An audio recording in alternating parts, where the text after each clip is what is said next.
Hey everybody, welcome back to the channel.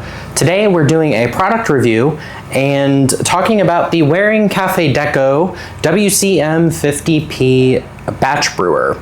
Now, this is a less common batch brewer than, say, compared to Beanz, Vetco, Curtis, but Waring is a fairly well-known commercial brand. They make a variety of commercial products. This is NSF certified and quite a hefty unit. I came across it and thought, hey, you know what? I couldn't really find any other reviews or a whole lot of information about this batch brewer. So without further ado, let's get into it. So this has a 64 ounce container. This particular model is the higher end model. They make a range of models. The lower end one does not have the hot water spout and it only has one hot plate. This model has a couple nice features that make it a little bit more functional.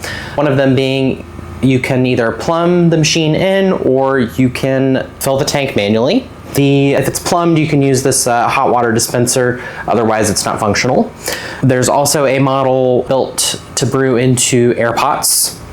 And they also make a couple different carafe choices. There's a thermal carafe, this is a glass carafe, this is what this comes with.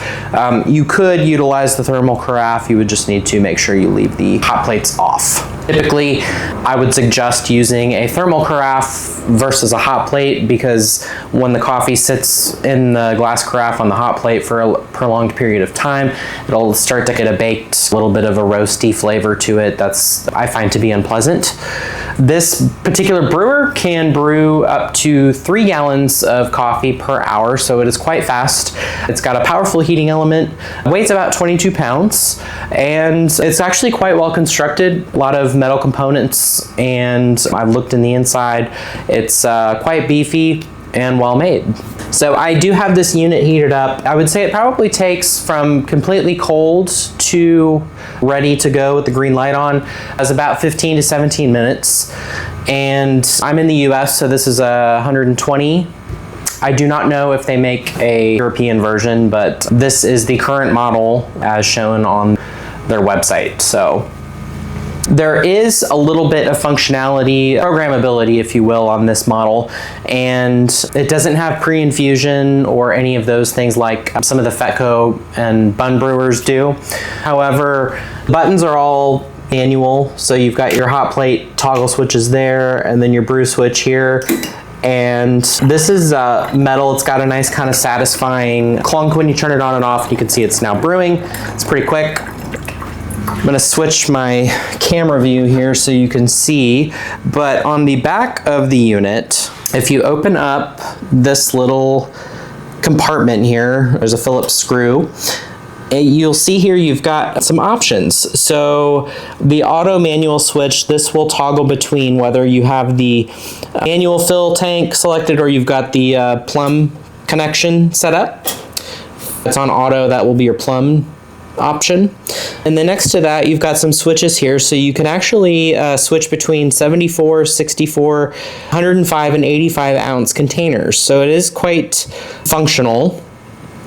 And if you have different brewing needs, you've got a temperature dial here. So these are preset. You can't really go up and down in 1 degree increments, but rather it gives you a pretty decent spread, honestly. You can go down to 185, 190, 195, 200, or 205.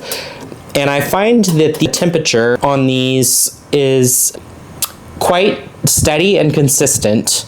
The heating element is very fast, and then the water that comes out of the brew head is very close to 200. That's what I've brewed and tested this at. And then this dial over here gives you the option to fine-tune the liquid volume measurement. So you can go plus or minus up to 5 ounces. So that's also quite nice. So again, not as much functionality as some of the higher end, more expensive brewers, but quite a nice unit. These are around $800. I believe this one's currently going for $815. And it's quite user-friendly. There's not really a whole lot to it, so it's kind of a plug and play. Easy to work on, easy to clean. So I wanted to show a little bit of the brewing functionality here so you can see the spray pattern. So as you can see, it's got quite a nice shower head dispersion pattern, and it does a pretty good job of agitating the coffee bed. And like I mentioned before, this does not have a pre-infusion setting, but if you want to get technical, you could, because this is a mechanical button, you technically could do your own pre-infusion, and then, but you would have to stop the brew manually, because every time you start and stop the brew, that's what triggers the volumetric dosing. So great machine, good price point if you don't want to invest $1,000+ into Fetco, Brewer, Bunn, Curtis. These aren't as well known. I really couldn't find a whole lot of information about them, but the warranties and the support seem to be decent. Again, I don't really have any specific experience with their warranty department or having these repaired, but they seem easy to work on. Parts seem to be available as far as I can tell on the website. So if you purchase new from Waring, they come with a 2-year warranty, and I think that's about it. So if you're looking for a decent batch brewer, maybe a little lower price point, Waring could be a great choice. Nice solid build quality, and overall a solid brewer that will get the job done. So hope you've enjoyed this review. If you haven't already, hit the like and subscribe button. We appreciate the support. As always, make it a great day. Happy brewing.